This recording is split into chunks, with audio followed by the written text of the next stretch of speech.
Morning Faith Bible family, welcome to week 27 of our Psalms on the Porch series. We're doing something rare this morning, and we're following up Psalm 90 with Psalm 91. These two psalms are so beautifully written and well known that it would be hard for me to pass by either one without doing a video. So we're in Psalm 91 this morning. Let's go ahead and read it together. You who sit down in the high God's presence, spend the night in Shaddai's shadow. Say this, God, you're my refuge. I trust in you and I'm safe. That's right, he rescues you from hidden traps, shields you from deadly hazards. His huge outstretched arms protects you. Under them you're perfectly safe.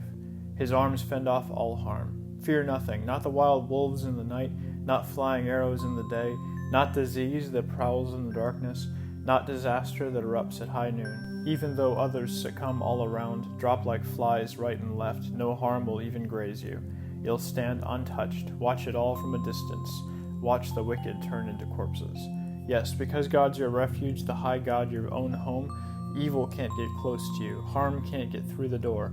He ordered his angels to guard you wherever you go. If you stumble, they'll catch you. Their job is to keep you from falling. You'll walk unharmed among lions and snakes, and kick young lions and serpents from the path.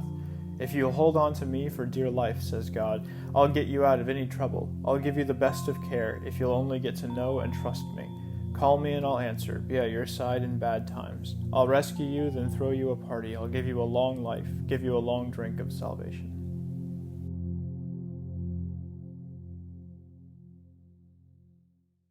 I want to look at this psalm from two different angles this morning. First, this psalm has been used as a source of comfort for generations of believers since it was written.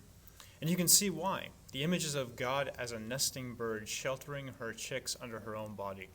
And from the safety of the presence of God, we can watch unharmed as the world crumbles around us. And because that is where we are positionally, we are commanded to act like it in reality.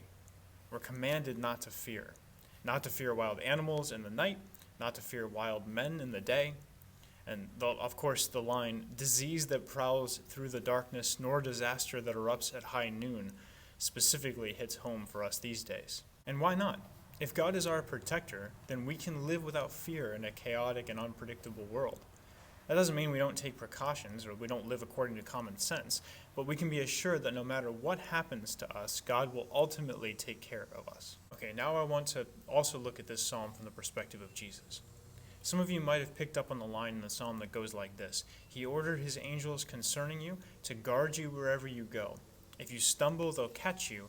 Their job is to keep you from falling. Now, if that sounds familiar, it's because it is quoted in Matthew chapter 4 by Satan when he is tempting Jesus. He uses it to try to get Jesus to test God by jumping off the top of the temple. Now, at that point, Jesus responds with wisdom. You shall not put the Lord your God to the test. But if the psalm is meant to comfort the righteous sufferer, then why didn't Jesus live out the rest of his days in safety? Psalms like this are not meant to be taken as though God wants all of us to live our lives in complete physical safety. On the contrary, we are told as Christians to expect to suffer because we are told to be like Jesus, and he suffered. But even in the midst of our suffering, we take comfort in this psalm, knowing that God is ultimately in control, and that he is more than capable of carrying us through our suffering for his glory. God bless you. We'll see you Sunday at 10:15, either in person or on the live stream.